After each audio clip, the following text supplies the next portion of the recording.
same thing when it comes to movies. Mhm. Those characters aren't supposed to know you're watching them. So when they start pandering to the audience, well, that's fake, because why would they pander to something that doesn't exist? So you have to create your world without thinking about the audience. And by doing so, you create something more realistic where the immersion is completely total and the audience loves it. Got it. So now I'm starting to thank you for that. That helps me understand better. So you're saying, in terms of, and you've made this clear, that you are, I mean, you explain what makes supernatural stuff appeal to you, and paranormal and fantasy genres and vampires appeal to you. When you wrote your first book, what was the process like for you? Welcome to the Your Message Received podcast. And now, taking your message to the finish line, your host, John Duffin. Hey folks, John Duffin here with Duffin Media. Welcome back to another episode of Your Message Received. Your Message Received is the home, place, platform to help you find your best, most true, authentic business voice. Get what you want, find what you need, improve your results, make billions of dollars. We can't guarantee that last one, but we keep working on that as well. And we're delighted that you're back with us again. And I can't help but think one of the reasons that we keep drawing new people episode after episode has to do with the fact that we get to bring on people who walk the walk in regards to their own arc to authenticity. And I feel really confident that today is no exception.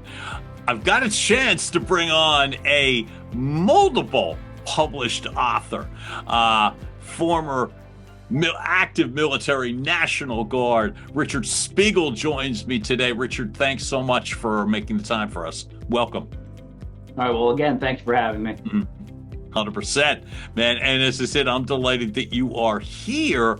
And I love the fact, as I said, you've got a lot going on. I love the fact that it's not just the fact that you're an author, but you've really leaned into a specific genre in regards to types of writing. Were you always drawn to that specific genre as your writing began? I mean, it's a very unique niche. And what got you toward the darker side as it regards to that sort of writing? What got you there?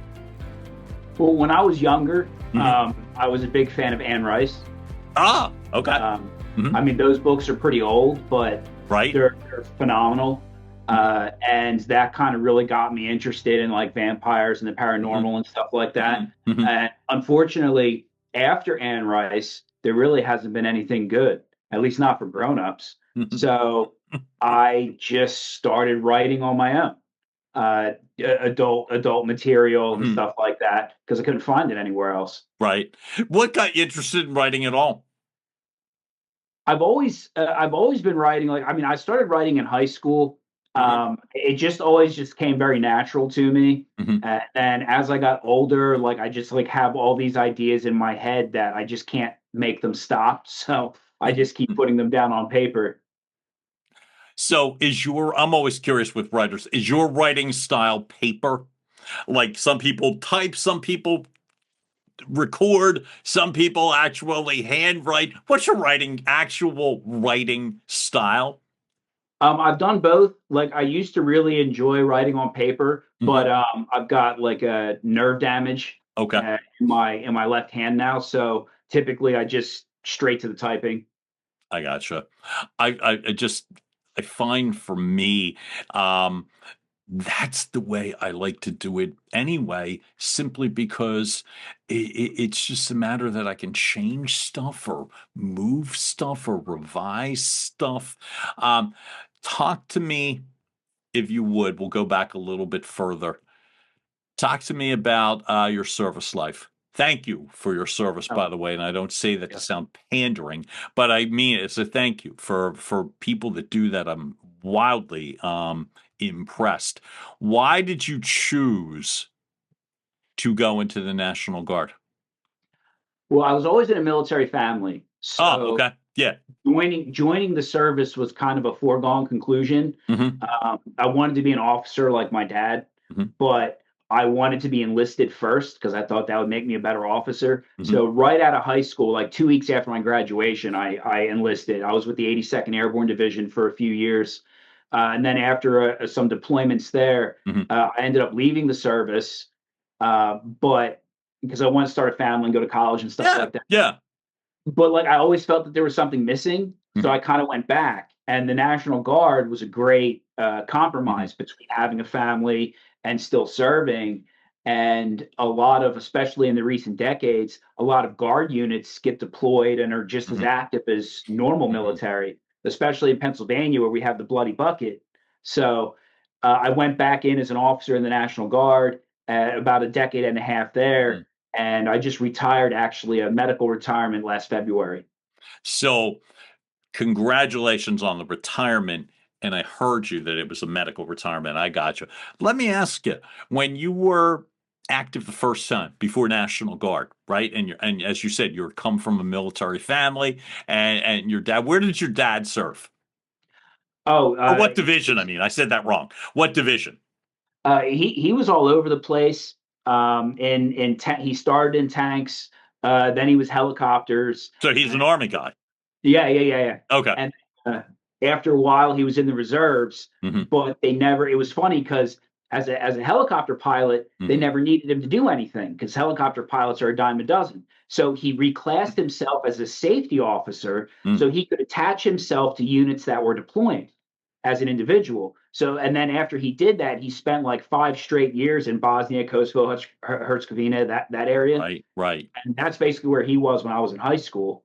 And then he retired a few years after I joined. Did your father being away, literally on front lines, when you were in high school, how did that impact you? Honestly, not that much because it's the ages. Okay. Like, I have a younger sister. She's a couple years younger than me. Right. But by the time that he was like gone long term, I mean, we were teenagers. And it's not like we didn't understand. You know, my mom ran the house and we went to high school. Like, I mean, I was driving at that time. So it wasn't as big of an impact as, say, like if we were grade school age. Okay. Right. So you choose to go, you're active. Did you follow suit into the Army? Yes. Okay, great. Where were you deployed? Iraq the first time, and the second time Egypt. So it's too broad of a question to ask you what was it like, so I won't. But what I would say instead, which is, what was one of the more memorable aspects of either location to you, and how did that impact you? I'd say the first time around, it was memorable in the sense I had never done anything like that before. Right, I haven't. And I was a grunt at the time. Okay. So basically just going on like rapid fire missions and fire missions and patrols and things like that was definitely something I had never done before. The second time around we went to Egypt, that was memorable because the MFO Sinai, it's something that's been going around. It's been going on for like 30 years. It's unlike anything else. You get to work with multiple other countries, and you're basically in between Egypt and Israel. And that was an amazing mission because, like I said, there's nothing like it. Being able to work with so many countries, doing combined missions and training and stuff like that. They call it a unicorn mission because there's nothing else like it. So MFO Sinai, because I'm not familiar with that, what is it that's going on? MFO is a multinational force of observers. Thank you. To put it simply, you're in between. It's the Sinai Peninsula. You're in between Egypt and Israel, and most of the observers and things, it's a civilian thing. But then you have a multinational force that kind of escorts them and does patrols and things like that. Right. Just trying to, like, keep the peace, make sure everybody's like being nice to each other. Speaking of everybody being nice to each other, when it is multinational forces, I'm just curious because at least, and again, I've never done it, so I'm always fascinated by this. Not just what's going on in the process, but what you are bringing home, so to speak. But as like in the process, whether it is right on that border, how is it that the teams are identified? Like, I wonder in the sense that it's you're serving and it's multiple nations. How are you aligning in regards to us versus them? Well, it's actually pretty interesting because I was up at North Camp, Okay. and that camp was actually kind of run by the Colombian Army. Mm. The United States officers like us, we fill like command and control positions because our military kind of has an advantage there. So we're the ones doing a lot of the planning and organization, but the Colombians are the ones that were actually running missions outside of the wire back and forth. Then we had Australian guys in our operations center too. So I'm running a tactical operations center that has Americans, Colombians, Australians, and then there's other guys like people from Uruguay and stuff like that that are doing like transportation and everything. So a lot of different languages going on, which was interesting. A lot of translation apps were being used. That's why I'm asking, because literally in the heat of battle, that if there's multiple languages going on, my thought is, how are you able to? I mean, obviously, you just said with the language translation apps, but how were you able to keep straight when you have to be thinking in almost lightning fast ways? How are you able to keep straight who's who?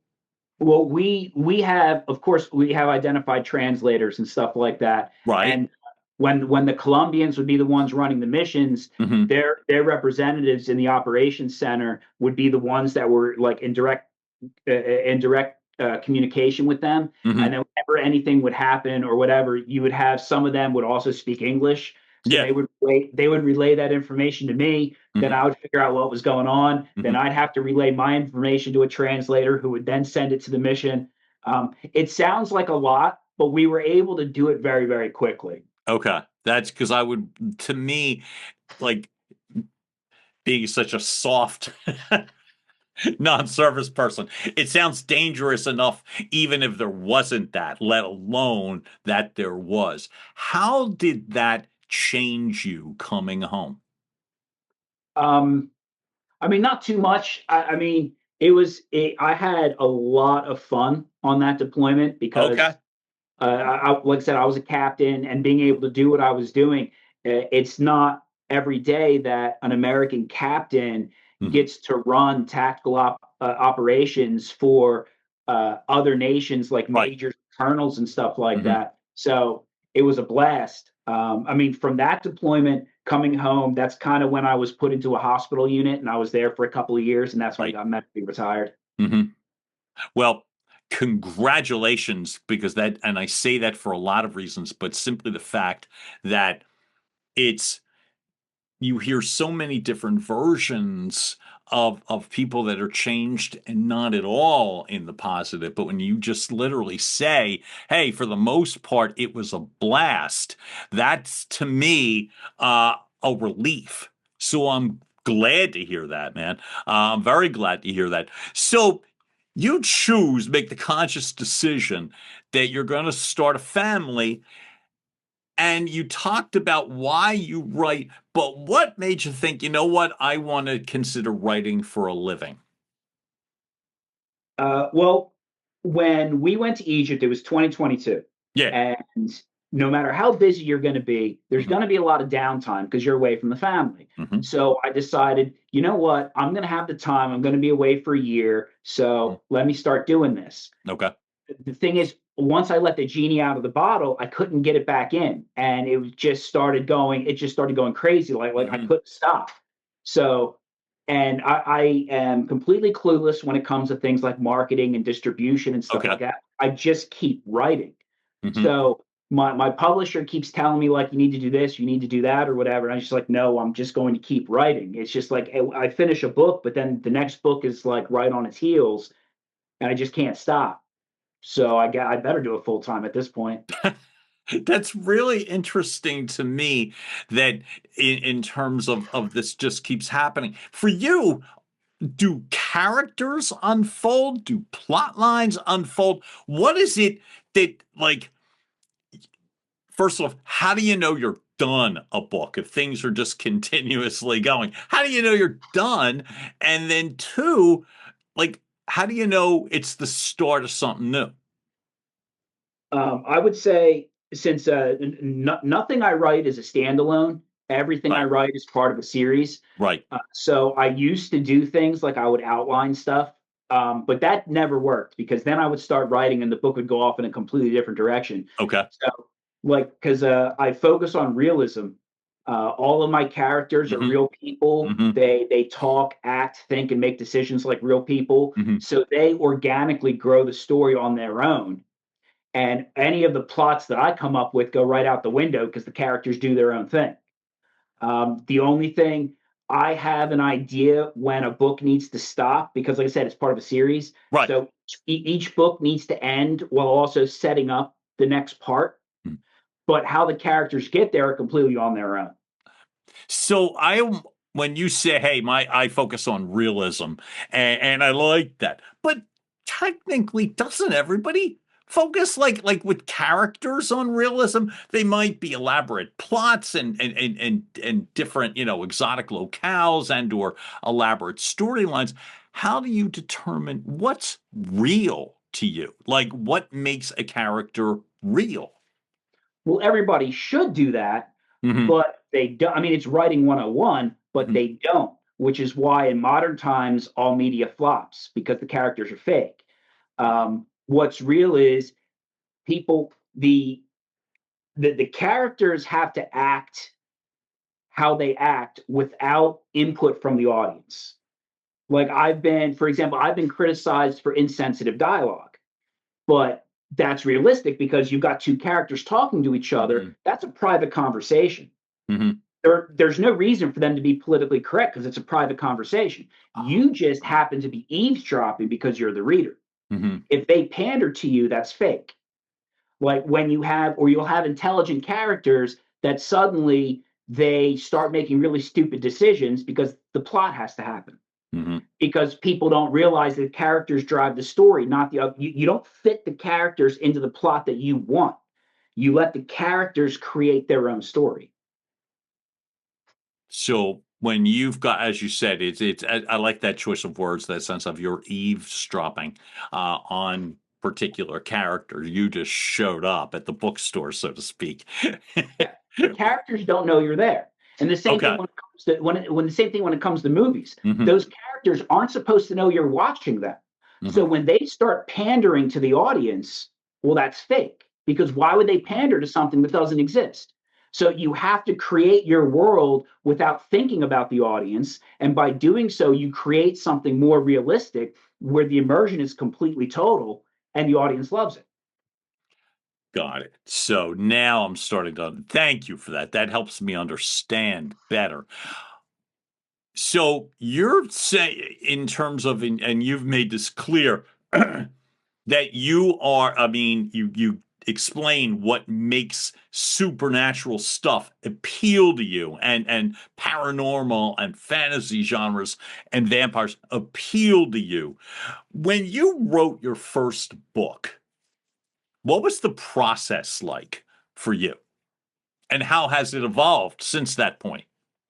When I wrote the first book, I was very careful with it because there's a lot of world building, a lot of characters that had to get introduced. So that the first book, Redemption, was very structured. After that, the books have been a lot less structured because it's just been the focus on the story itself and everything just sort of grows. Right. The characters are relatable in at least some sense. Like the two main characters in Eternal Nights are married. So you might not relate to a 900-year-old vampire with all these powers and resources, but you might be able to relate to someone who's married, and they just bicker nonstop. No matter what's happening to them, they just don't stop bickering because that's marriage. And everybody can relate to that. So you said something interesting to me in regard. You said the first book, there was a lot of introducing for you to do. Yeah. Did you know when you were writing the first book that there was going to be a lot more? Yes. How? Because it was just like, I don't know how to say it. Like, it's just all this stuff in my head that I want to get out there. The first two books, Redemption, Origins, they're just a prequel. The main Eternal Night series is going to be science fiction, and I'm going to start publishing that in spring of next year. Okay. And that's where it was always headed. It's just science fiction takes an enormous amount of research. So in the middle, I decided to write Wolves and Ravens, so that way I would still have something that I was producing. And I ended up having a lot more fun with the fantasy than I thought I would. So those books just flew out. Do you find for yourself, as you're writing it, you said like from the fantasy genre and whatever, because they just flew out, are you able in your mind to get away with more, say different things, simply because it's hidden in the characters of the books or the genres? Or are you able to separate yourself from the characters in the book? I'd say, there's a lot of me sprinkled around. I would figure it has to be. Yeah. I'm very careful that none of my characters are mouthpieces for my personal beliefs. That's another thing that gets screwed up a lot of times. People create characters that appeal only to them because the character just, is a mouthpiece for what the creator wants. And I try to avoid that. My characters are very narcissistic and opinionated, but those opinions are not necessarily mine. It's what the character believes. But yeah, there's definitely a little bit of me sprinkled all over. How are you able to separate yourself? Like literally, how you say they're not mouthpieces, and sometimes how are you able to do that so that in essence they have, sounds so cliched, but I'll just ask it, a life of their own? How is that done? To an extent, I don't really know how to answer that because, well, I'm nuts. So that helps. Okay, great. So a lot of it is that I can't really separate myself because I spend too much time in those worlds. Actually, one of my biggest challenges in life is to take a step back into the real world, which I seem to be spending less and less time in because these things just get in my head and it just becomes completely real for me. And I'm watching these things happen, and all I'm doing is writing down what I see. Okay. Which sounds nuts, but that's what I do.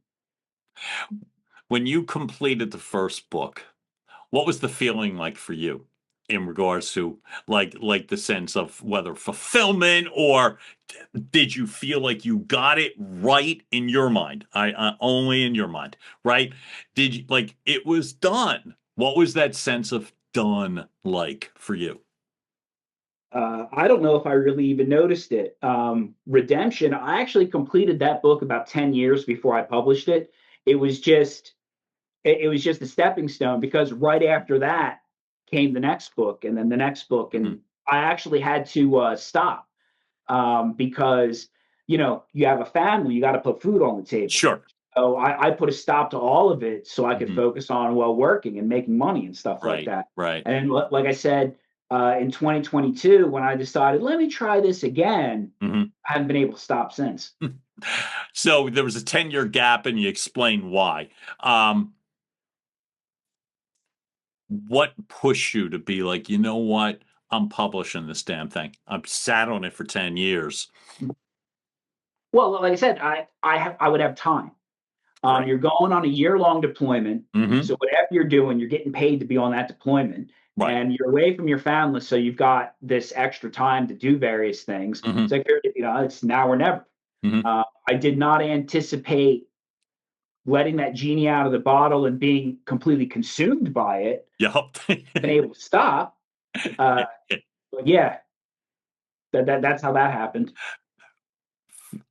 from your first book, Redemption, what or who, like, what is your favorite moment in the book? What was the part that you can go back to now and think that really captured well what you were trying to say? Was it a particular character? Was it a particular scene? What, like, that you're like, I got it. I got this. Is there any specific part?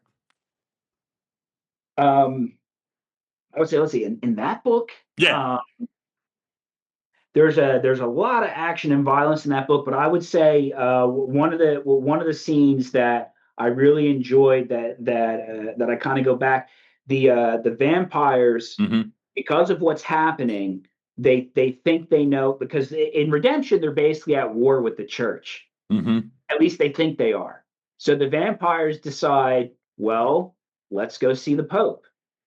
And that scene actually played out in a very nice fashion, where I think I captured, I don't even remember the name, the Pope at the time, their interactions together and how that actually played out. Whereas they went into this scene completely with the idea that they might be burning down the Vatican, but it actually ended up being like a very friendly exchange of information, where they found like an ally that they didn't think that they would have had.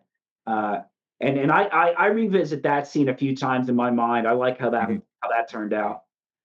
I just am always curious, because obviously writing and reading and arts and creativity are so subjective, but from the vantage point of the creator, that's where, and obvious, and as you talk about, when you're talking about the Pope and religion and violence and burning down, that you're covering hot button topics.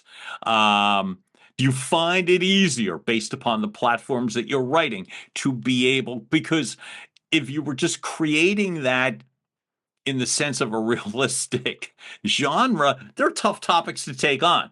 People get a lot more, I don't know, polarizing.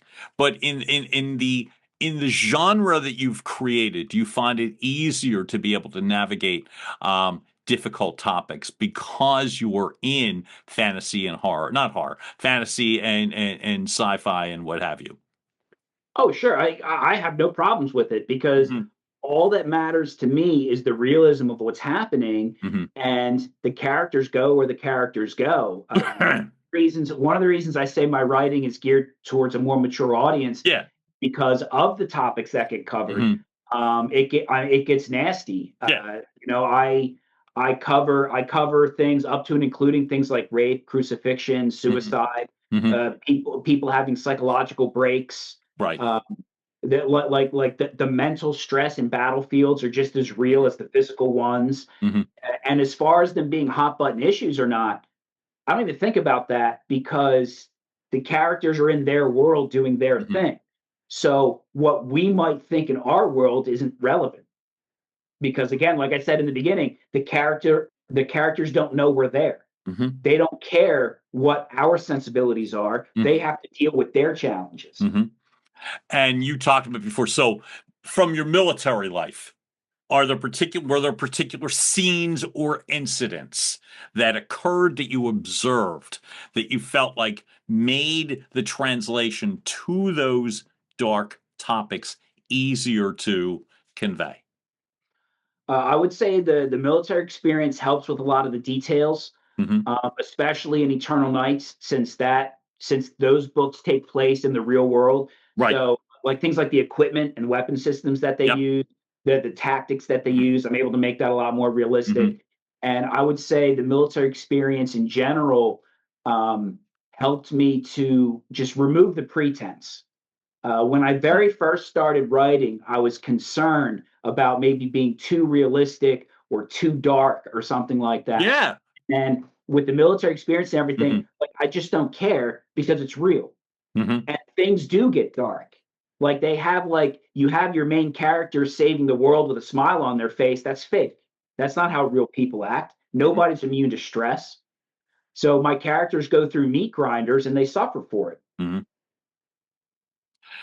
You went through, though, the military, and you went through some tough things, but you came out of it, based on what you've shared with me to this point, in a place where you said, I wasn't impacted too badly. And right, I mean, I understood correctly, right? So in turn, it's not as if each of the characters has to have a horrific ending, but you're able to go there with confidence simply because that you're able to, like, again, you witness things, you saw things. What would you say was the most surprising amount of feedback that you've gotten in regards to one of your books, whether it was positive criticism, negative criticism?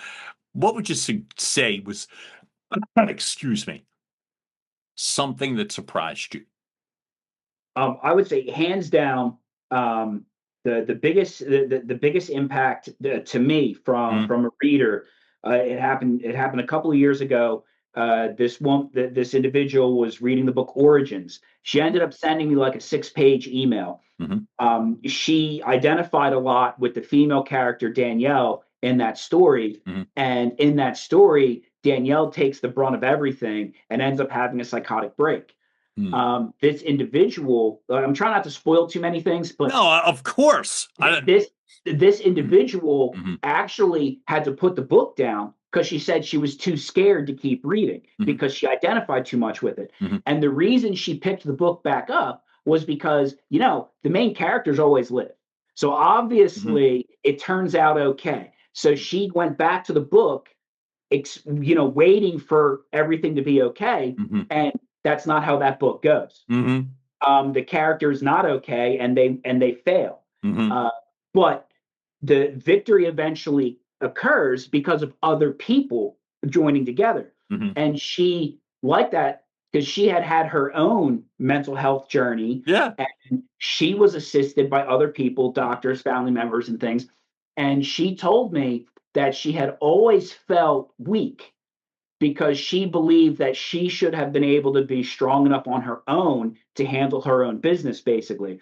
But reading that, this insanely powerful character was also helpless until other people basically pulled her out of it. It helped her rectify a lot of things with her. And it was a very powerful email. I have not heard anything since that kind of affected me like that. So I'm glad that, like, my writing to have an impact like that on somebody is just amazing. I would think somebody who wrote you a 6-page email, first off, that's just the pure bulk of it means that they're paying attention, and that sense of community, certainly not the word I want in that case, but I mean, it's a much lighter phrase of it, but the sense that they stayed with you, meaning they came back. And I guess it must have been cool that they understood the part, as you said, when you've got a series of books and the characters remain, that chances are going to turn out for the most part okay. I love the fact that she stayed with you, not just with the book. It's got to feel pretty damn gratifying, I would imagine, to think that somebody would stay with you and take those leaps of faith. Is that something that, again, it doesn't have to surprise you, but does that impact you as a writer? It definitely. I have my own. Mental health and behavioral health journeys that I've been on, which is why I was medically retired. Sure. So I'm able to write those scenes and those chapters as characters keep going downhill because of the stress and stuff like that. I'm able to write them in a way that's realistic that most people can't because they have no experience.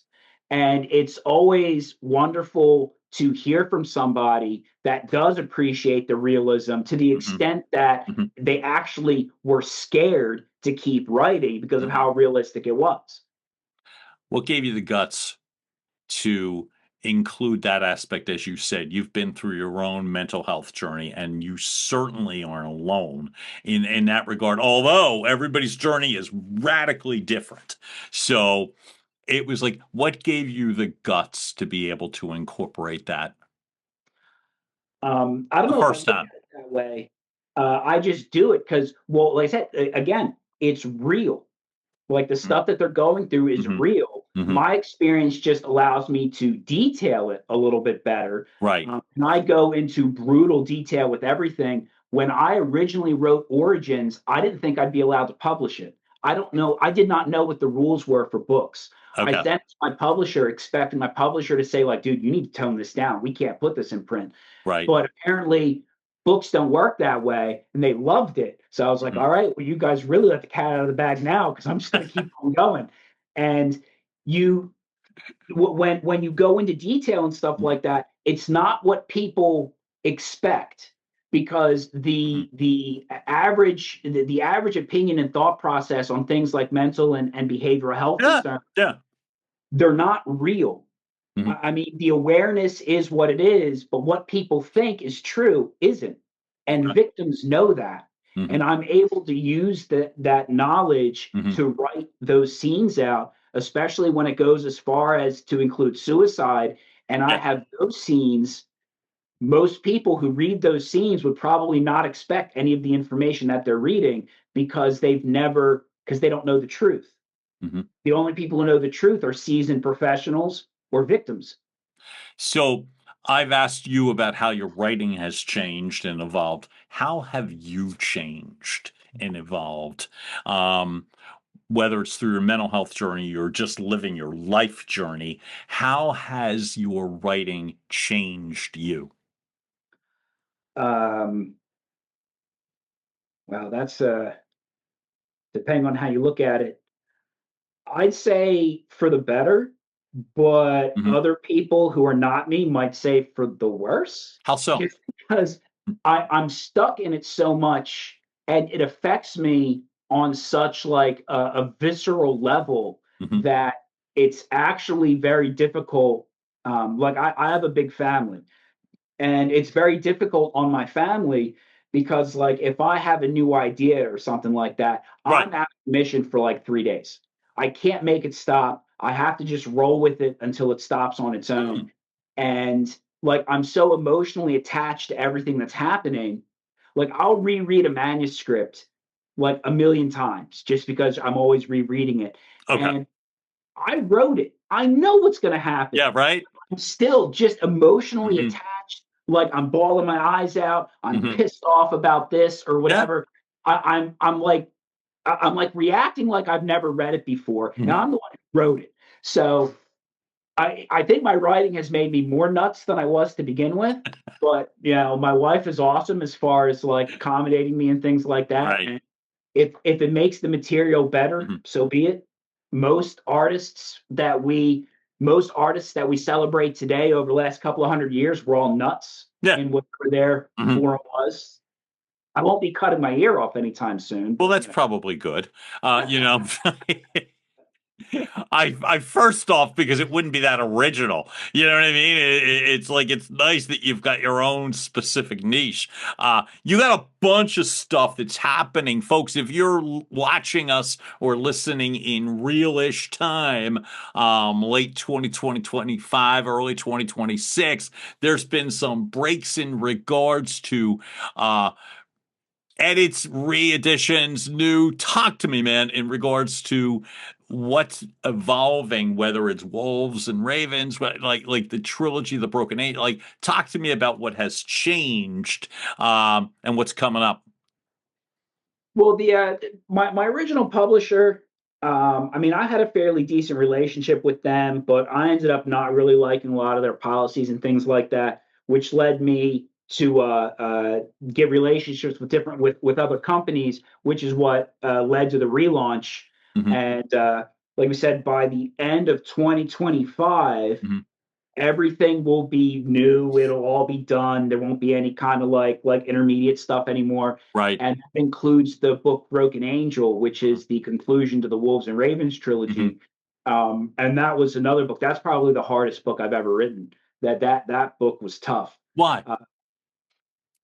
Part of it was because there's a lot of in Wolves and Ravens, it's fantasy. So I got angels and demons, and there's some stuff happening in the celestial realm and stuff like that. But in Broken Angels, there is a lot happening on the celestial side. Okay. And well, there's a lot of religions out there. Mm-hmm. I don't want to offend a potential part of the audience. So I have to write these scenes and chapters very carefully so I don't accidentally agree with or contradict any major religion. So everybody can enjoy it. And then the other thing that made it difficult was just how dark everything got. Right. I had to. There were times where I had to actually stop writing, turn everything off, and decompress for like a couple of days because it's just dark. It's bad. Everything that's happened in the first two books, it's all leading to this final confrontation. That like suicide gets explored a couple of times because characters just can't handle it. And I don't know what an individual thinks about the idea of an angel wanting to commit suicide. That kind of raises some interesting red flags. Sure. It took me a year of active writing to finish that book. And usually I finish a book in 5 weeks. So that one was tough. How do you climb out of it? I know how the book ends and you get new ideas and you explain that to me and I appreciate it. But for yourself, whether it's your mental health journey or returning to some semblance of normalcy or rejoining your family or whatever it is, how are you able? What are some of the coping mechanisms that you use, especially using that book specifically as an example where it was so dark and took so much longer than usual? How'd you climb out? A lot of times, a combination of music and watching cartoons. Okay. So what are the cartoons that pull you out? Yeah. What are some of the cartoons that pull you out of that? I'll watch things like The Simpsons, Family Guy, Futurama, stuff like that. Yep. I'll have music blaring in the background. Because when I wrote the book, it was when I was still in that hospital unit in Virginia at Fort Belvoir. So I didn't have my family with me. Okay. So you're going to these dark places, but you're basically just in a room all by yourself. So that's kind of can be dangerous in some respects. Now that I'm home, things like playing with the kids or something like that. Like I have 4 daughters and they're all very young and the stuff that they're into is not dark at all. So kind of like jumping in their world with them for a little while helps kind of shake it off a little bit. Okay. That to me, I would imagine, just because, as I said, it's for whether you're a reader, a writer, or a living your lifer, that it must be that's the sort of thing you've got to find ways to be able to get out, not in a Pollyanna sense, but that you've got the ability. You told me the shows, you told me about the kid. What's the music you got blaring in the background typically?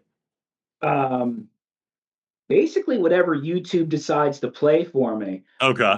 I like a lot of the stuff that Alan Walker has done. Okay. I'm not good with music, so I don't know what music is what genre or type or whatever. Right. But I'll just run YouTube, and whatever it chooses to play for me, I'll listen to. I wonder sometimes, based upon your writing, does it pull really dark, heavy things? You know what I mean? Or are you surfing incognito and you don't have to answer that? I'm just curious, right? But I'm absolutely delighted. I'm excited for you and especially for the evolution. I laughingly was thinking Taylor's version when you were talking about new publishers and you know what I mean? As I said, but there must be something fresh for you too, being able to revisit all of these things. I'm glad that you share with them your ability, that you have the ability to end books and let them go and know that you're able to. So, and for no other reason, I'm glad because they get released and people can read them. I know your website is strong, and I know that in your website, richardspiegel.com will have access to, obviously it already has access to the books, the ability to be able to buy on Amazon, Barnes and Noble, and what have you. In addition to your website, where's the best place to find you? I've been doing they made me, so I finally started doing Instagram. They made. I don't manage it because I don't understand that stuff. Okay. But my Instagram is at Richard Spegal Books, and basically it just has they're feeding the content from the website into Instagram because social media is what I should be doing. Yeah. But the website they made for me was phenomenal. So much better than the website I tried to make myself. They got trailers on there, which is great. Having video trailers for a written book is awesome. I see them, man. You've got 2 of them on there, as a matter of fact. So I see them, folks. No joke. You will see when, and the link will be there. We'll make it easy for you. It's a really. Say that again. There should be 3. There should be 2 for Eternal Nights and 1 for Wolves and Ravens. Okay, then I see 2 for Eternal Nights and Son of a Gun. Yeah, there you go. There is 3. Found it. I just literally. There will be more coming as soon as they figure out how to make them. It takes a while for them to make the trailers. You're worth the wait. Richard Spegal, thanks so much for showing up for us today, man. Thanks for making things, in your words, real. That matters to me too. Real, authentic, and I truly appreciate this and appreciate you. All right. Well, thank you again for having me.